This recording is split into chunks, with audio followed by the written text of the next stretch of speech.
Celui qui arrose, une plateforme qui promeut les talents et potentiels. Très chers bien-aimés, shalom, shalom, shalom. Que Jésus-Christ vous bénisse. Bonne année, bonne année, bonne année à vous tous. Que le Seigneur vous arrose en cette année 2026. Nous disons merci à Dieu après avoir parcouru l'année 2025. Nous disons merci à Dieu qui a permis que nous puissions encore se retrouver en cette année. Nous sommes dans notre plateforme, celui qui arrose. Oui, une plateforme qui ne promet que les talents, qui valorise les talents, les grâces que le Seigneur a déposées dans la vie de ses serviteurs. Que Dieu soit béni. On va devoir prier avant de partager un sujet que Dieu nous a mis à cœur. Prions. Seigneur Dieu des grâces, merci pour ce moment merveilleux. Merci pour cette année nouvelle. Bénis tout ton peuple qui vont nous suivre. Au nom de Jésus, Amen. Voilà, que Dieu vous bénisse. Bien-aimés, nous allons partager sur un sujet très important encore aujourd'hui, sur la communion fraternelle. La communion fraternelle. Voilà les sujets que nous allons partager, bien-aimés. Ce sont des mots que nous utilisons, des phrases que nous utilisons à maintes fois dans nos conversations, à l'église, dans nos familles, etc. Bien-aimés, quand nous parlons de la communion fraternelle, c'est une profonde unité, une unité de pensée, une unité de sentiments, c'est une unité d'intention, etc. Voilà pourquoi nous parlons de la communion fraternelle. C'est ça, même la vie de l'Église. Une profonde unité doit animer tous les membres de l'Église. En tant que corps du Christ, en tant qu'enfant de Dieu, en tant que membre d'une communauté, nous devons comprendre pourquoi Dieu nous appelle à cette unité fraternelle. Bien-aimés, c'est très important. Les gens d'une même Église doivent avoir une unité de pensée. Nous devons penser et voir les choses de la même manière. C'est très indispensable. Nous allons lire quelque chose dans les Actes des Apôtres, chapitre 4, le verset 32. Actes des Apôtres, chapitre 4, le verset 32. La Bible dit, la multitude de ceux qui avaient cru n'était qu'un cœur, qu'une âme. Nul ne disait que ses biens lui appartinssent en propre, mais tout était commun entre eux. Bien-aimés, ce passage est profond, c'est vraiment profond. Ici, on nous parle des vrais croyants, il s'agit des vrais croyants. Bien-aimés, dans ce texte, ceux qui avaient cru n'était qu'un cœur et qu'une âme. Voilà ce qu'on est en train de nous démontrer. Bien-aimés dans le Seigneur, un véritable chrétien ne peut pas se désolidariser des autres chrétiens, bien sûr. Bien-aimés, quand on est dans une église, nous devons être animés d'un même sentiment. C'est très important, très chers bien-aimés, surtout en cette année nouvelle. Il faut que la communion fraternelle règne au milieu de nous. C'est ça la vraie vie chrétienne. C'est ça la vie de l'église. C'est très indispensable. C'est ça la vie de l'église, très chers bien-aimés.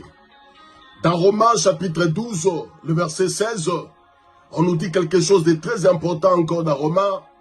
On nous dit, ayez le même sentiment les uns envers les autres. N'aspirez pas à ce qui est élevé, mais laissez-vous attirer par ce qui est humble. Ne soyez point sages à vos propres yeux. Voilà ce que Paul a dit aux Romains dans sa lettre. Bien-aimés, ce verset s'adresse aux membres de l'Église.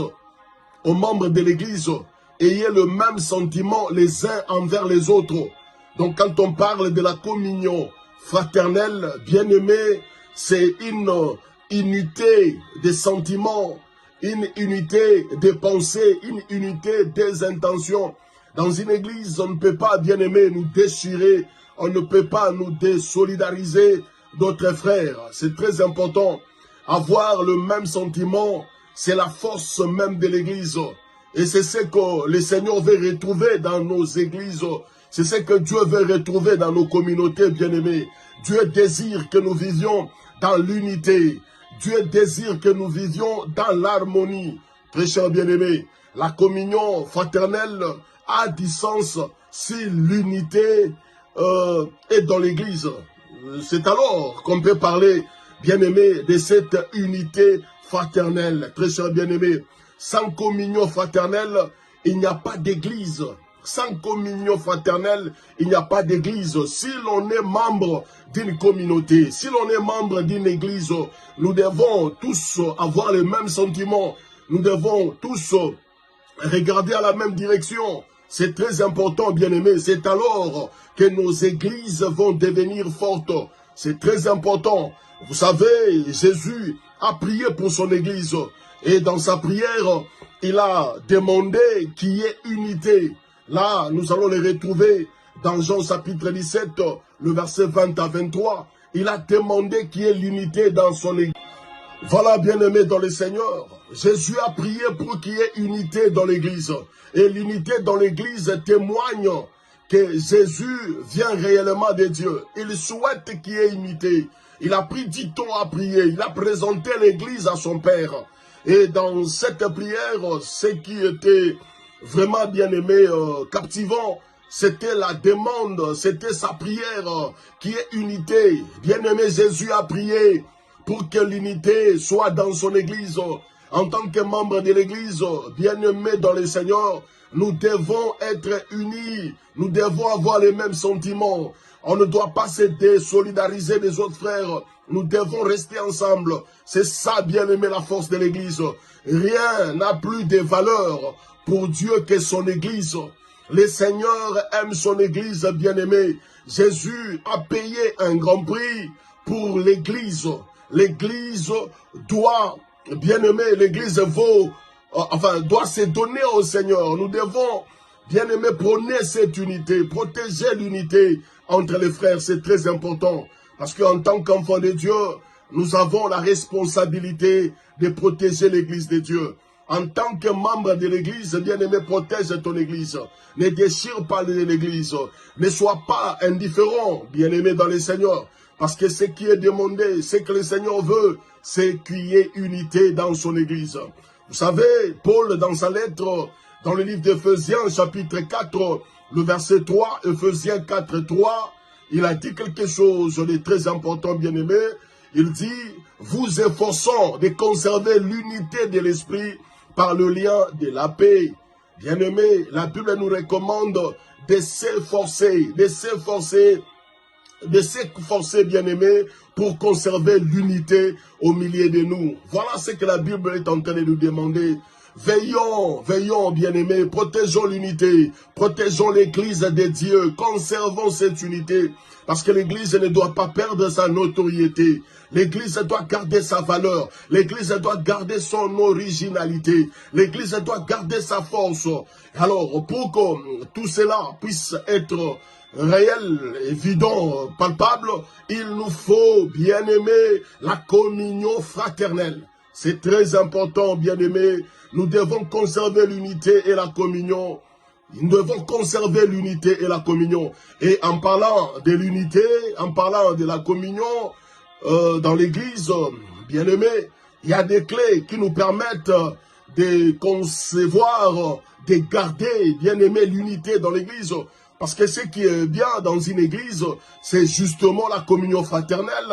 Nous devons tous être animés des mêmes sentiments, parce que c'est de là que viendra la force de l'église. Et si, en cette année nouvelle, nous nous bataillons pour l'unité, bien aimé, l'église va retrouver sa notoriété, l'église va retrouver son réveil. C'est très important. Et quelques clés que j'aimerais donner, bien aimé, pour la conservation de l'unité, pour la conservation de la communion. Le première clé, bien aimé dans le Seigneur, Tu dois te centrer, centre-toi sur ce que nous partageons en commun. Essaye un peu de te centrer sur ce que nous partageons en commun, pas sur nos différends. Ça, c'est la première clé, bien-aimés dans les Seigneurs. Nous voyons beaucoup plus nos différends, nous voyons beaucoup plus des choses qui nous divisent, mais nous ne nous concentrons pas, bien-aimés, ce qui nous met ensemble, ce que nous partageons en commun. Pour que nous puissions avoir cette communion fraternelle, bien-aimés, que chacun de nous se centre sur ce que nous met en commun. Essaye de voir à l'église, qu'est-ce qui nous met en commun, bien-aimés, dans le Seigneur. Voilà, mes chers bien-aimés, ça c'est la première clé. Centre-toi sur ce que nous partageons en commun, pas sur nos différends. Tout ça, c'est pour que nous puissions conserver l'unité et la communion dans nos églises. C'est très important. Vous savez, en tant que croyants, la Bible nous dit que nous avons un seul Seigneur, un seul corps, un seul objectif, un seul Père, un seul Saint-Esprit, une seule foi, un seul baptême et un seul amour. Voilà ce que nous avons en commun, très chers bien-aimés. En tant que croyants, nous devons, bien-aimés, nous centrer sur ce qu'on a en commun. C'est très important. Nous devrions nous concentrer sur ces choses pour donner l'accès à la communion fraternelle. C'est très indispensable, très chers bien-aimés. Ne laissez pas nos différents nous diviser, nos différences nous diviser, etc. Quels que soient, bien-aimés, les problèmes, centrons-nous sur ce que nous partageons en commun. C'est très important. Ne laisse pas la colère, ne laisse pas l'orgueil, bien-aimés, voler la communion fraternelle. Ça, c'est une responsabilité qui nous incombe en tant que membres de l'Église, en tant que membres d'une communauté, bien-aimés dans le Seigneur. Ne laissons pas la jalousie prendre les volants, récupérer les choses, parce que ça tue, bien-aimés, ce que nous appelons la communion fraternelle. Et nous devons veiller. Voilà ce qui est arrivé à Caïn et à Abel. C'est par jalousie que l'autre a tué son frère. Et ce sont des choses qui ne doivent pas se retrouver, bien-aimés, à l'Église. L'Église doit garder sa notoriété, l'Église doit garder sa force. Et tout ça, bien... Voilà, mes chers bien-aimés, centrons-nous sur ce que nous avons en commun. On va se limiter par la première clé et prochainement, on parlera de la deuxième clé, ainsi de suite. Pour atterrir, j'aimerais, bien-aimés dans les Seigneurs, nous exhorter de conserver cette communion fraternelle. C'est très important. La force de l'Église, justement, vient de cette communion. En tant qu'enfants de Dieu, gardons-nous unis.